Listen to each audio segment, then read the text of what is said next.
మదనపల్లిలో నేచర్ వ్యాలీలో premium villa flat owner కావడానికి కింది నెంబర్లను సంప్రదించండి. సుమంటి వాళ్ళకి నమస్కారం అండి. నేను కోయేటికి వచ్చి 3 నెలలు అవుతుంది. నా పేరు నాగవేణి. మాది అన్నమయ్య జిల్లా మొలకలచెరువు మండలం అనాంచెరపల్లి గ్రామము పోకనాటివారిపల్లి అండి.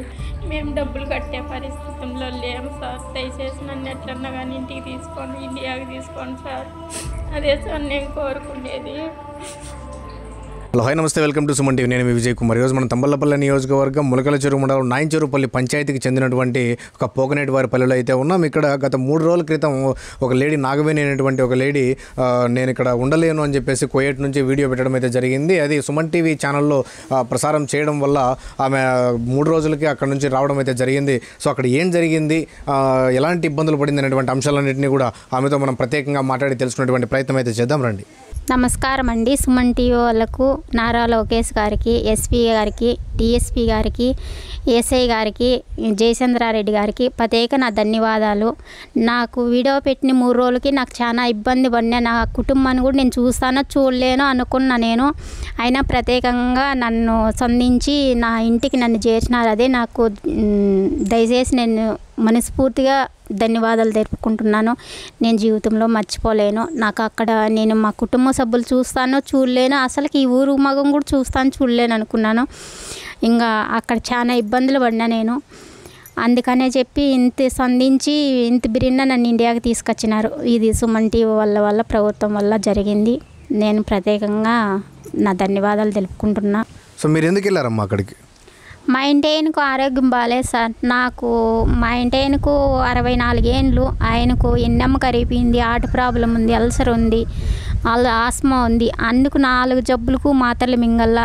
మేము పని చేసినా కానీ మా ఇంటైన నా కొడుకు నేను పని చేసినా అది అంతంత మాత్రమే హాస్పిటల్లో చూపించాను. మేము తినడం చాలా కన్నా ఉంటే నాకు కొంచెము సమస్యలు ఎక్కువైపోయి నేను అక్కడ బతికిదీరు కోసం పోతే నాకు అక్కడ ఆరోగ్యం పాడైపోయింది.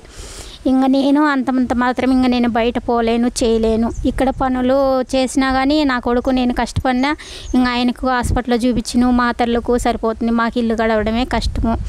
అందుకని దయచేసి నాకు మా ఇంటి ఆయనకు దయచేసి ఏమన్నా పింఛన్ ఇప్పిస్తే ఈ ప్రభుత్వాన్ని కోరుకుంటాను, ఛానల్ వాళ్ళని, ప్రభుత్వాన్ని, ఇంకా జయచంద్రారెడ్డి సార్ను, ఎస్పీ సార్ను అందరినీ కోరుకుంటున్నా నేను. సో ఇప్పుడు మీరు ఇండియా అక్కడ నుంచి వచ్చేసారు కదా, ఇప్పుడు నెక్స్ట్ ఇంకా మీ ప్లాన్ ఏంటి? ఇక్కడ ఏం చేయాలనుకుంటున్నారు? ఇక్కడ ఏం చేయాలంటే ఇంకా నేనేం ఇంకా పనులకు పోవాలి సార్. నాకు ఆరోగ్యం బాగాలేదు. ఇంకా ఆరోగ్యం కుదుటపడే వరకు నేను ఏం పని చేయలేను. నాకు ఇన్ని రోజులకు ఆరోగ్యం బాగా అవుతుందో కూడా నాకు కూడా తెలియదు. నాకు ఇంకా ఎంత ఈ ఆరోగ్యము ఎట్లా ఉందో ఏమో నాకే తెలుసు. అక్కడ పడిండే ఇబ్బందులకు ఎన్ని రోజులు కోలుకుంటానో నాకే తెలియదు. చాలా ఇబ్బందిగా ఉంది నాకు. దయచేసి మా ఇంటి ఆయనకు ఆరోగ్యం బాగాలేదు కాబట్టి నాకు పింఛన్ ఇప్పిస్తే ఆయనకు మాత్రల కన్నా గడుస్తుంది. మా పనులు చేసుకునేటి మేము తినే కన్నా ఉపయోగపడుతుంది. అదే నేను కోరుకుంటున్న ప్రభుత్వాన్ని, జయచంద్రారెడ్డి సార్ని, ఎస్పీ సార్ను, డిఎస్పీ సార్ను. అక్కడ నన్ను 20 రోజులు బాగా చూసుకున్నారు. మళ్ళీ అన్నం సక్రంగా పెట్టలా. 5 ఫ్లోర్లు ఉంది అంటే ఆయన వచ్చి ఏమంటున్నాడు, ఆఫీసారు 5 ఫ్లోర్లు ఏడుందమ్మా, నీకు మెంటలా తిక్కలా అంటాను. మీరు ఫస్ట్ నేను ఇంట్లో పని చేసిన లోపలికి పోయి చూడండి. మీరు ఆడవాళ్ళని ఎంతమందిని పిలిచి చూపించినా నేను దానికి మీరు ఏ శిక్ష వేసినా నేను ఒప్పుకుంటున్నా. అయినా మీరు బయటనాక తీసి వీడియో మీరు ప్రభుత్వానికి పెడతానంటారు. మీకు నా ఎస్పీ లోకేష్ సార్ కానీ, ముఖ్యమంత్రి కానీ, ప్రధానమంత్రి కానీ ఎవరు వస్తారో చూస్తాను నేను.